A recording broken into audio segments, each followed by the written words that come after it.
Welcome, everyone. I'm Charlene Melville, Director of Education for Broadway Housing Communities. We want to wish you a very warm welcome into our beautiful space today. I'm pleased to welcome you to what's our capstone of Broadway's Housing Sugar Hill Project, where affordable housing, early childhood education, and a children's museum are working together to bring transformational change to this community.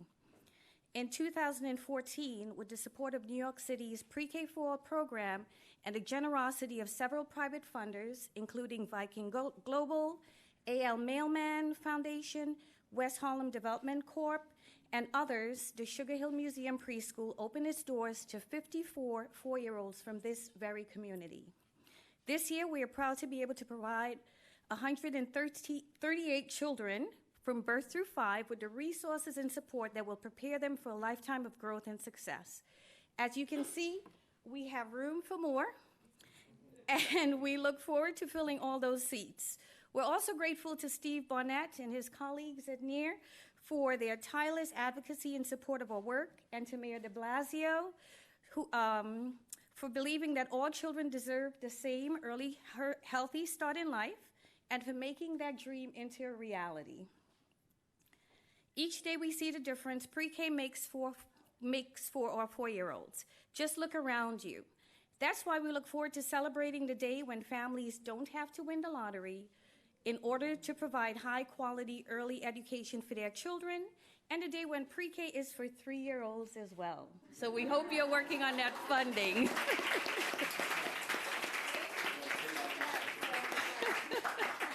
And now I'd like to turn it over to Steve Barnett.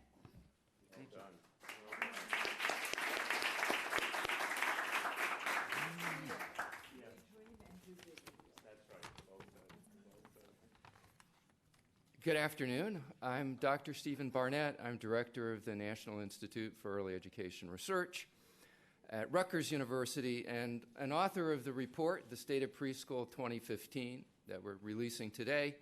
I want to thank two of the co-authors who are here today, Allison Friedman-Krauss and Michelle Horowitz. We publish this report annually so that people all over America can see with transparency how their state is performing in providing for our youngest and most vulnerable children. One of them speaking up right now. The first 5 years of life lay a foundation for later success. Most of the achievement gap that we worry about is set before children ever walk through the kindergarten door. 1 in 4 American children live in poverty. Nearly half are in low-income families. High-quality preschool education can make a big difference in the lives of these children. It can dramatically cut the achievement gap, reducing it in reading to near zero at kindergarten entry for African American and Hispanic children. But few of these children attend high-quality preschool. As our report indicates, despite progress, access to good preschool remains low and unequal, highly unequal. In most states, a wall blocks the kind of public investment in young children we make in every child beginning at kindergarten. It's time to tear down that wall, a wall of indifference, all across America. Now, there is some good news in our report this year. Pre-K enrollment inched up to 1.4 million nationally. States raised quality standards. Spending per child was up, actually the most we've seen in nearly a decade. But most of that increase was accounted for by New York City. Right? Access to high-quality public pre-K remains out of reach for most children. Only about 30% attend at age 4, 5% at age 3. Even if we add the federal Head Start, that comes up to just 40% of 4-year-olds and 15% of 3-year-olds. And there's huge variations. Some places, maybe 1 in 10 children have access to any kind of public pre-K. In other zip codes, every child starts high-quality early education at 3. For the first time, our survey looked at 2 new topics: children from homes where English is not the first language, and how we support teachers with public policies. With respect to both those, the nation is doing poorly.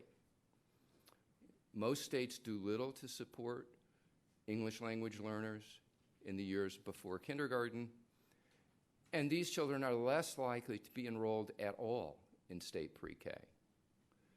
Pre-K teachers on the other side of that wall that separates them from public funding, from the kind of funding we provide for kindergarten, have lower qualifications, lower pay, poorer working conditions, and even when preschool teachers have the same qualifications, they're paid less, $10,000 to $25,000 less than teachers in elementary school. The indifference behind this is a source of our slow and uneven progress in pre-K. Too often, states take one step back for every step forward. This year, for example, Florida and Texas, 2 of our largest states serving large numbers of young children, took steps back.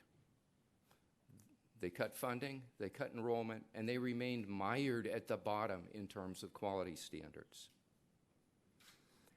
At the current rate of progress, it will take 50 years before we have even half of the 4-year-olds enrolled in public pre-K. The minimum we need to reach all low-income children, it will take 150 years to reach 75% of 4-year-olds.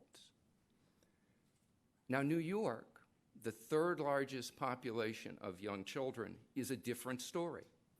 In just a few years, New York City made gains that would take the rest of the country centuries, while raising quality and moving from half-day programs to full-day programs. New York City and New York State show what public will, political leadership can do to give every child high-quality education within a decade, not centuries. Our next speaker, Mayor Bill de Blasio, has led the way to tearing down this wall of indifference to bringing high-quality early education to every child. I want to congratulate him, New York City, New York State and its leadership, and the people of this great city and this great state for showing the nation the way to a brighter future for every young child. Thank you.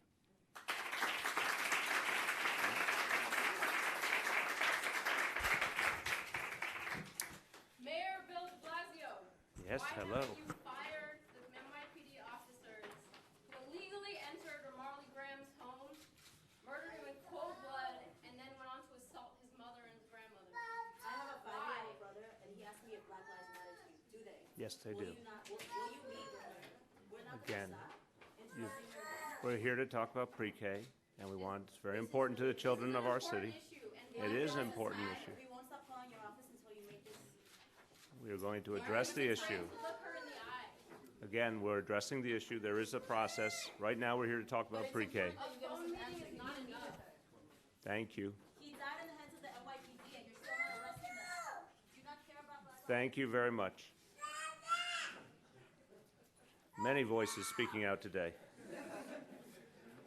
Steve, I want to thank you for what you have put together this year. I know this has been something you have done for years to show the people of this country what's really happening with early childhood education. You'll hear from experts more profound than I, but this is one of the things we have to make a decision about in our country.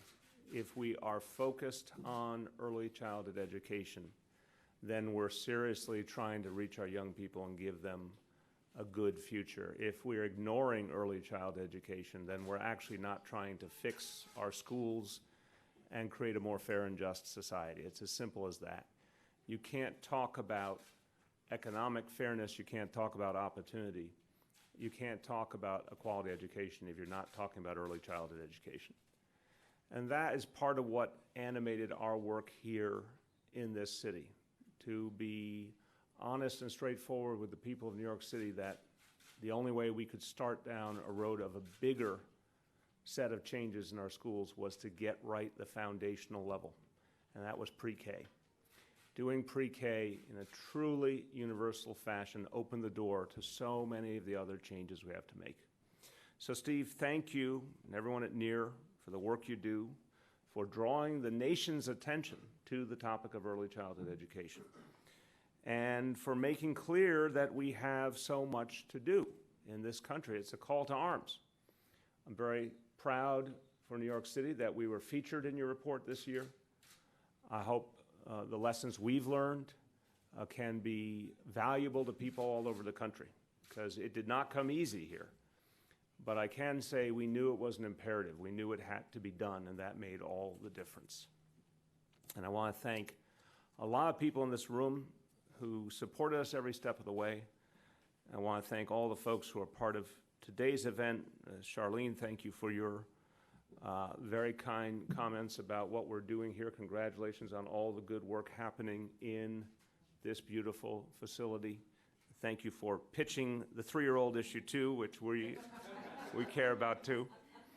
We're going to hear from Dr. Libby Doggett, our Assistant Secretary of Education for this country. We'll hear from her shortly, and what an important role to be the Assistant Secretary who focuses on early childhood education for the entire country. We appreciate her presence. We appreciate very greatly the presence of General Mike Hall.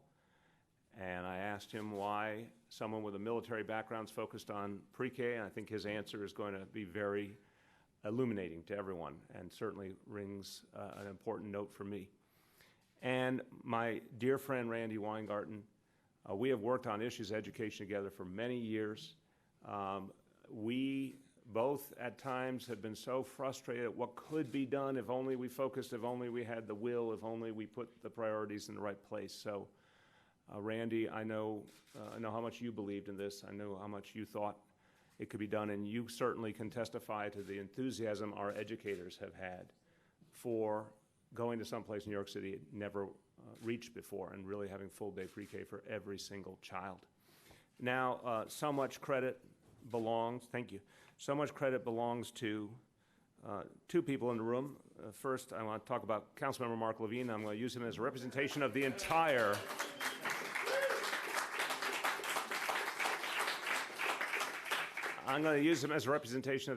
community and the entire City Council, because it's communities like this that believed in and fought for early childhood education. And the City Council was there with us every step along the way. And boy, I know for those of you who work in the context of Washington, D.C., it may not be typical to think about the legislative branch and the executive branch in total agreement, but here they were, and what a difference it made. If you ask how could we do this in 2 years, well, one of the reasons is the City Council was 100% with us, holding our feet to the fire, but 100% with us. And finally, a man who, when he came to work for me, he had a full head of hair, and I asked Richard Bury to move mountains and to do what literally a lot of people thought was impossible. I'm not using that as just a figure of speech. A lot of people thought it was impossible. And I said to him, I'm going to give you 2 years to do something at an extraordinary level. We're going to reach every child. And his job was to inspire a huge team of people to do this work, and every single city agency, because it's amazing how many parts of our city government had to be a part of making this happen. And Richard, you answered the call every time, and you achieved the goal, and there's something very special about that in life when you can say you ran the race, you won it. Let's thank Richard Bury for all he has done.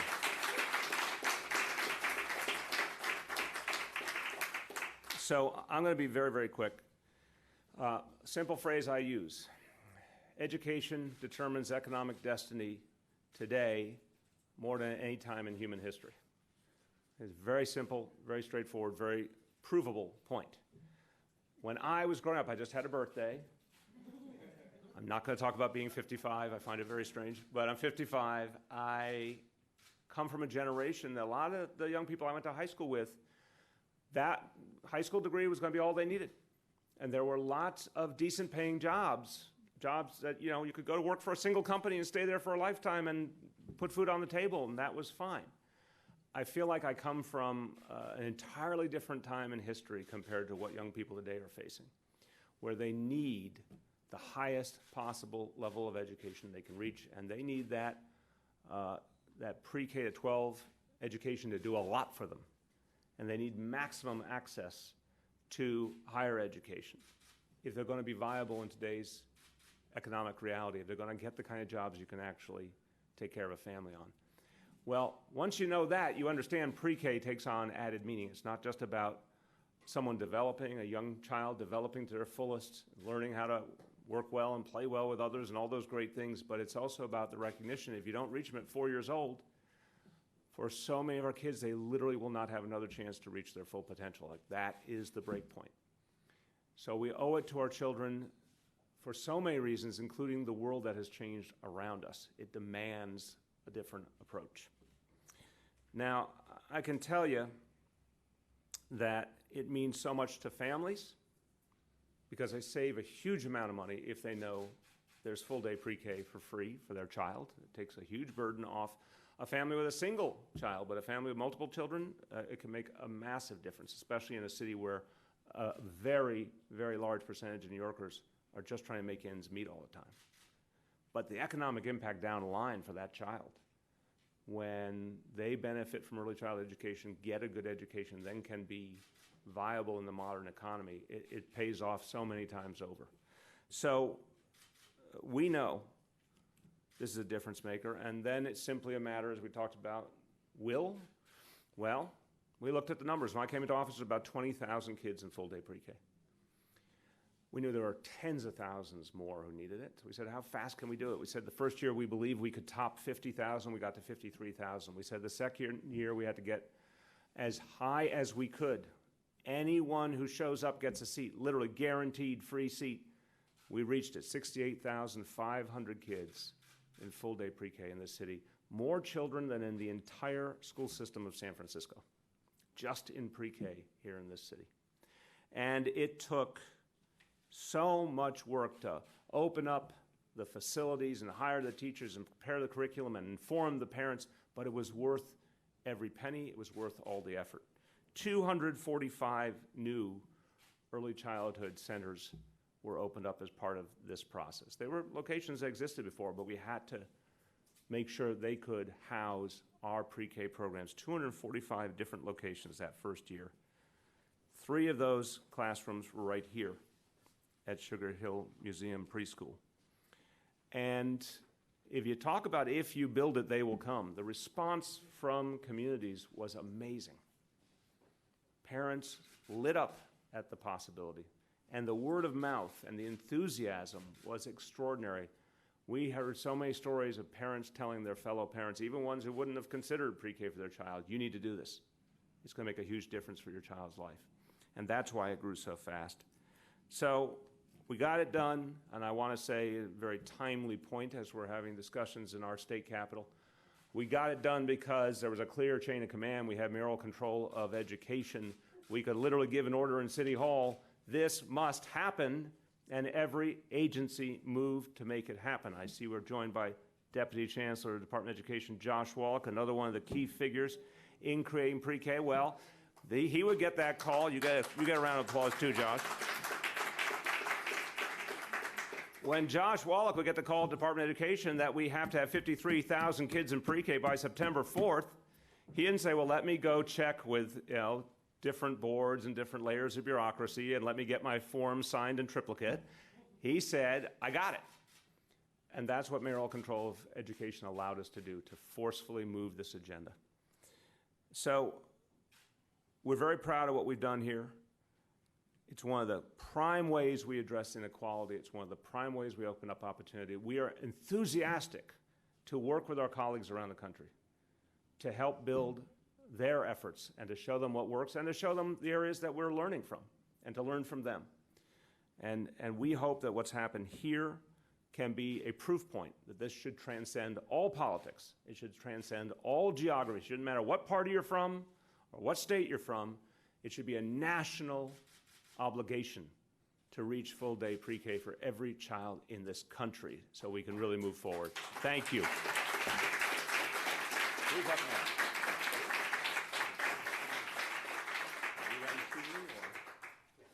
Okay, yeah, you're there, I'll take the chair. A little sorting out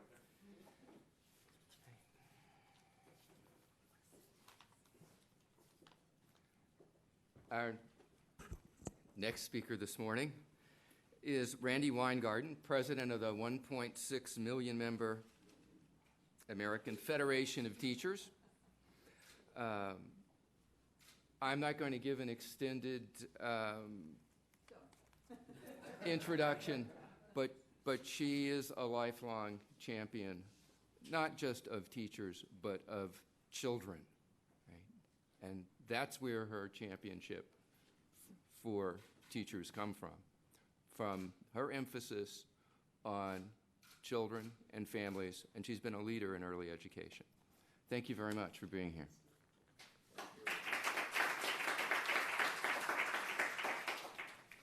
Okay, I'm going to be on my Wait. tiptoes. Hold out with your foot. Wow. With your foot. Okay, well, it worked. Now you're tall. Congratulations. I've never.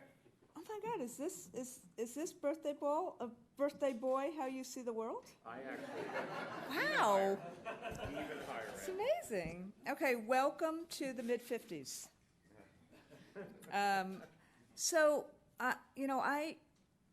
It's a joy to be here today, and I did see that Regent Reyes came in as well, Luis Reyes.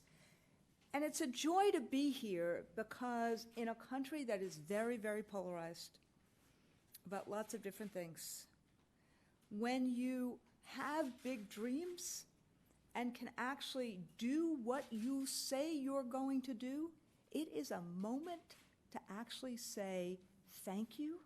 And I really want to say very publicly, thank you, Mayor de Blasio, for showing that New York can both dream and do big things. Thank you. And, I want to thank Steve. I have been at several of the New York press conferences in Washington talking about what we need to do in pre-K, and Neer and Steve have done a really important job in creating that transparency each and every year.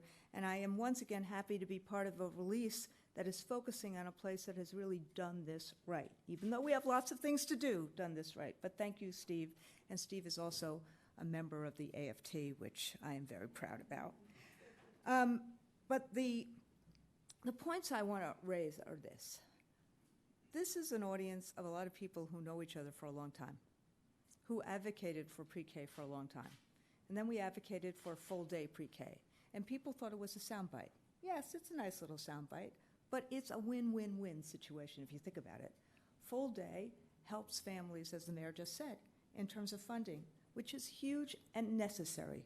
Full day also focuses on children's well-being, and full day pre-K also focuses on the education issues that are absolutely a necessary but insufficient precondition for how children learn. And we have the biology, we have the medical understanding. We needed to turn the aspiration to reality.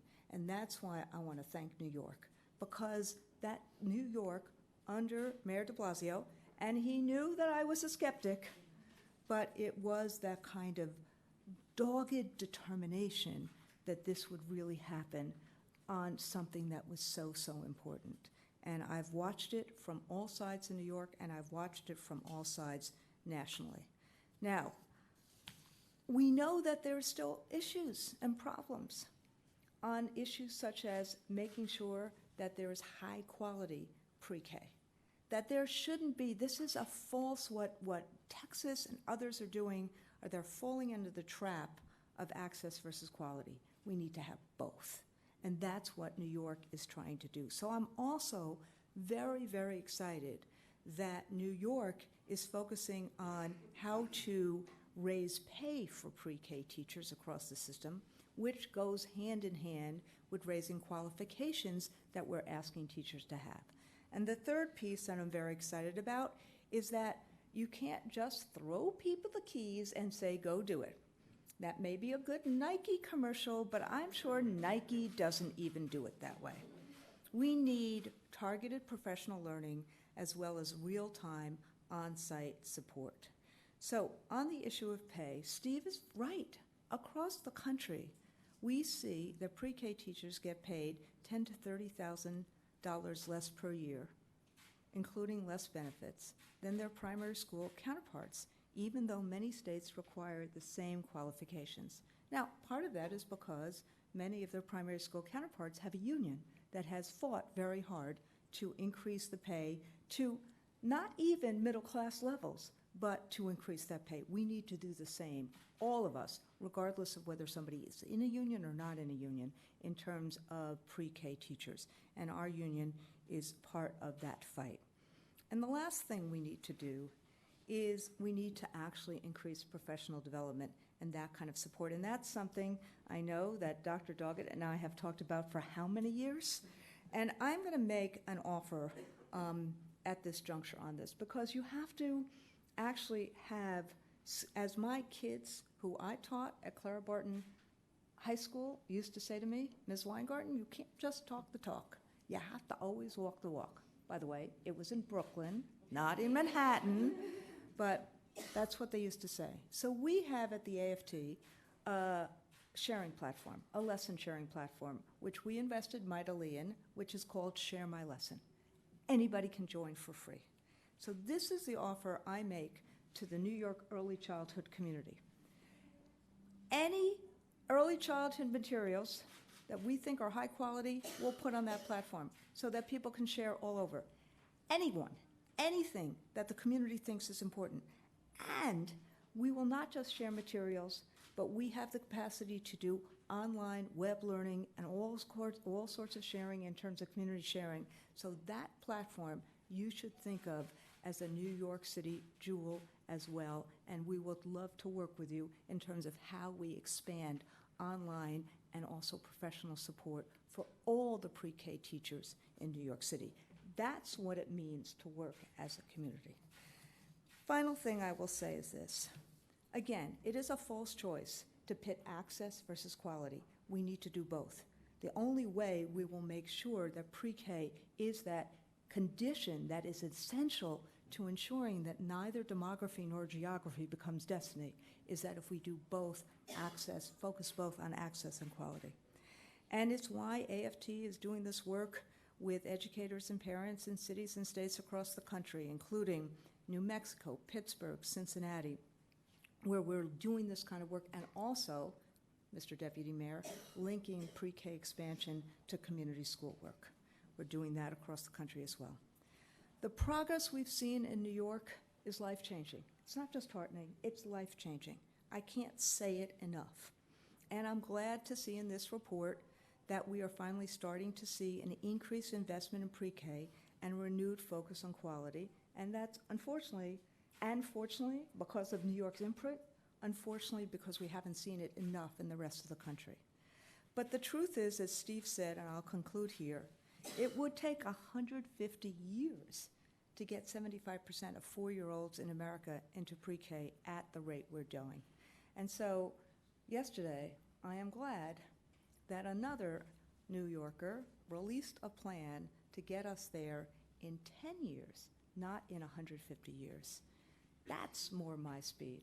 And that's why the election, the national election, becomes very, very, very important in order to take this reality that New York has just done. And by the way, that New Yorker is not Donald Trump.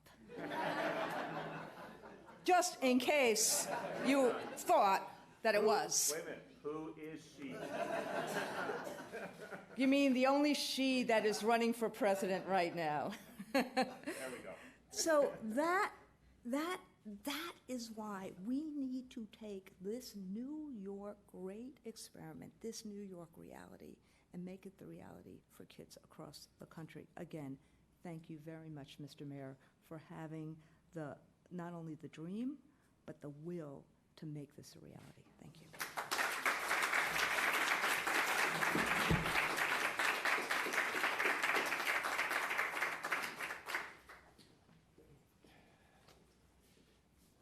Thank you, Randy. Our next speaker is Michael Hall. He's founder of PFA Consulting. Prior to that, Mr. Hall was commissioner of the New York State Division of Military and Naval Affairs.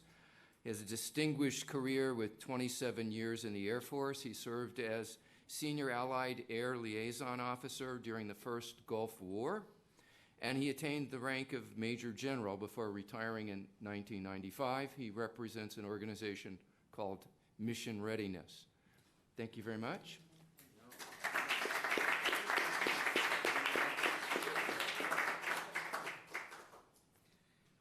Well, thanks, Steve. I want to start by saying what an honor it is to be here today and how this celebration of success fills me with hope. And as a New Yorker personally, I want to thank you, Mayor de Blasio, your terrific team, and all the educators who have pitched together to make this successful day a reality. I'm here representing Mission Readiness. It's an organization of over 600 retired admirals and generals. And when I get in these kinds of forums, the first question I get asked is, so what do you care about education? Why? And the answer is simple and profound. Over 71% of today's youth are not qualified to serve in the military. Think about that, because the military is really a microcosm of society as a whole. They have a broad range of skills and education required to meet military requirements, just as we do in society. And if 71% aren't qualified, what else aren't they qualified to do? They may not want to be involved with the military, but they're part of our society. And they aren't qualified for 3 reasons. They're not qualified because of poor education. They're not qualified because of poor health, principally obesity. And they're not qualified because of a history of criminal activity or drug abuse. The social science has been pretty clear about the connection in these regards to early childhood education, to pre-K education.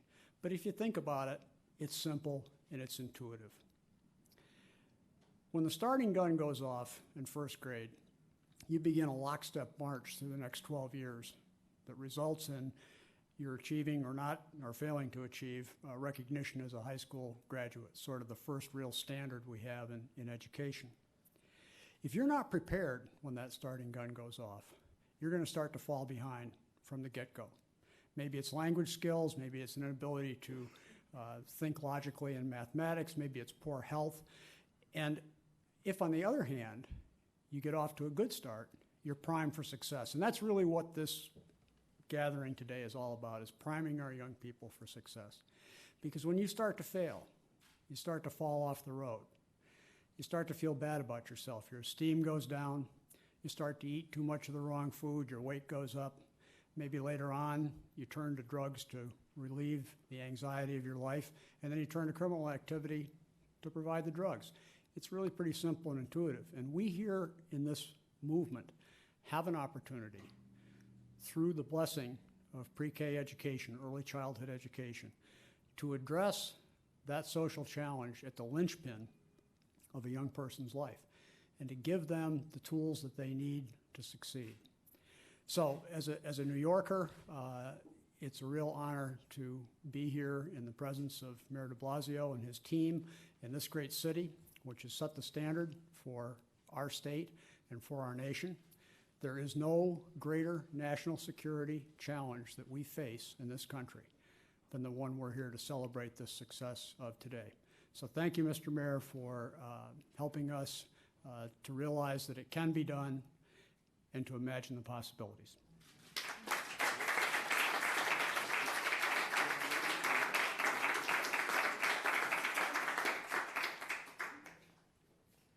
Thank you. Our final speaker this afternoon is Dr. Libby Doggett. She leads the U.S. Department of Education's Office for Early Learning.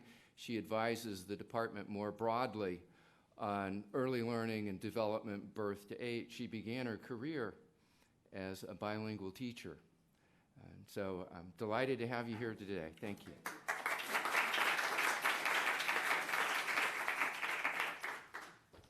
Thank you all so much. I'm going to use that, Randy.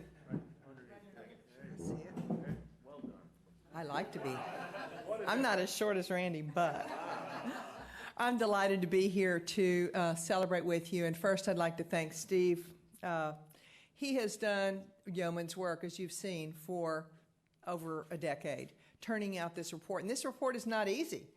He collects data from all over the country, and he has to be creative about it because he wants to make sure that we're moving the agenda.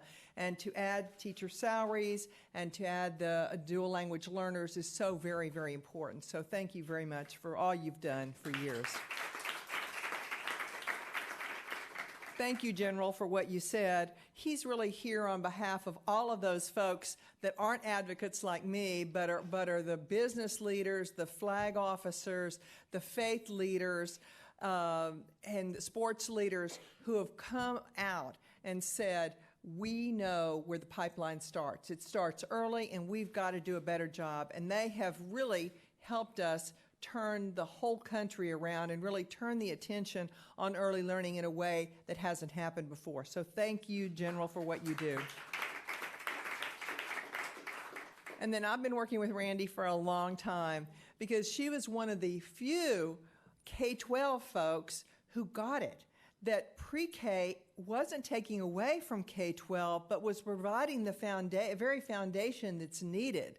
So we've really, really been working hand in glove, and she has been one of our strongest advocates, not only in New York, but all around the country, saying that pre-K is a foundation and that we've got to do it right. You heard how eloquent she was about quality. That's what we want for every child. So thank you, Randy, for all you've done.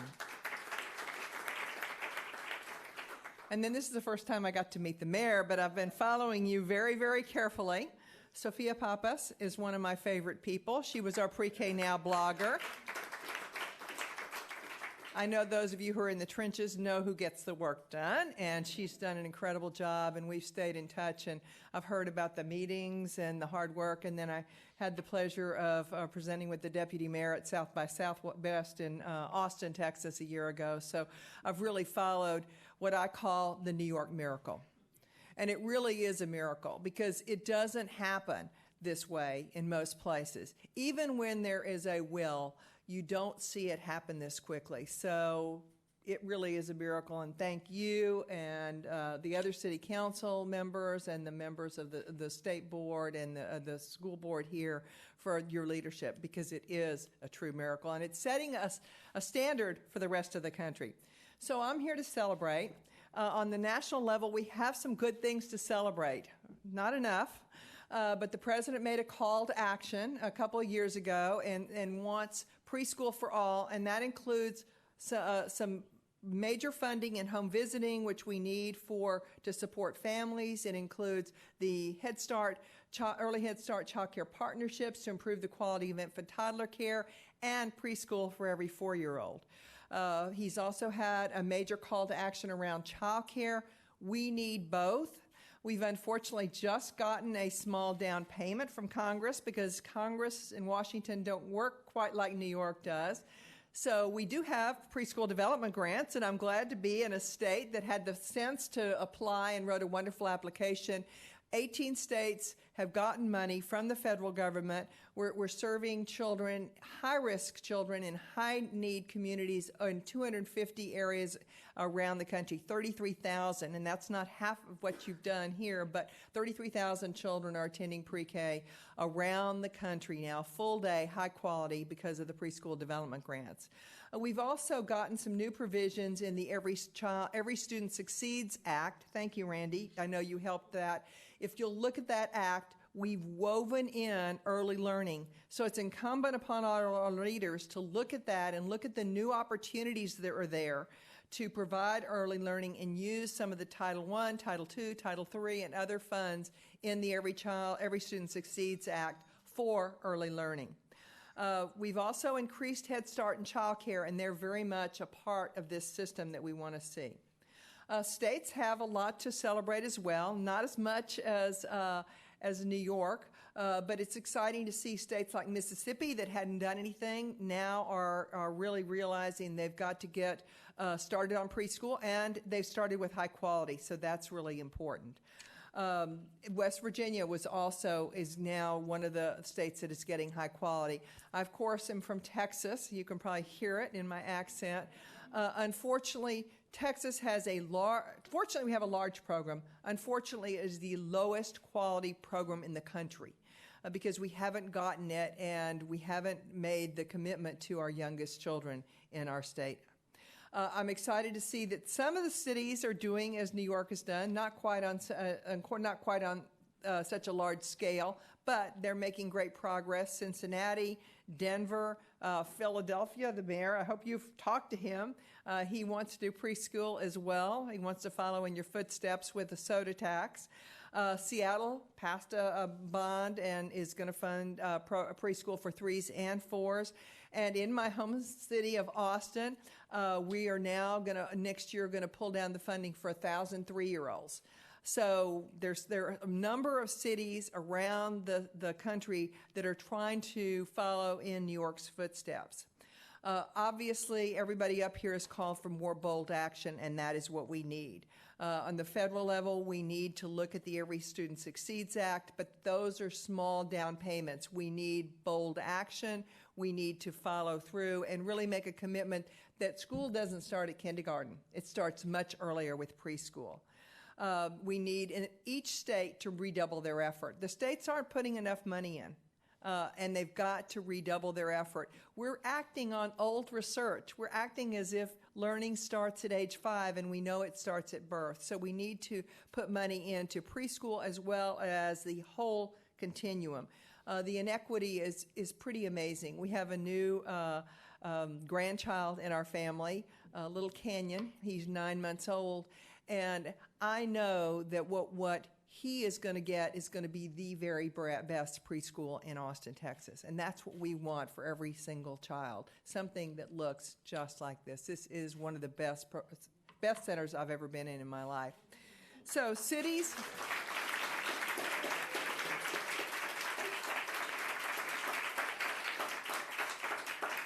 So cities, we want you to take a page out of the playbook from New York, because kids can't wait 150 years to learn. Thank you.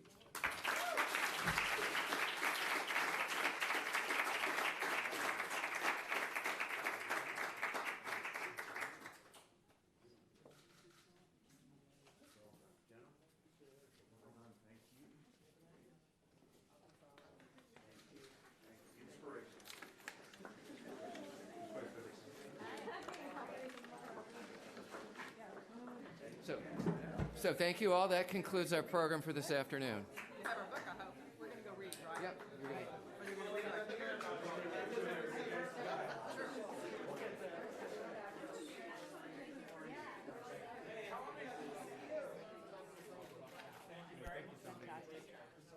made it on the show. Okay. No, that's fantastic. No, we need to talk.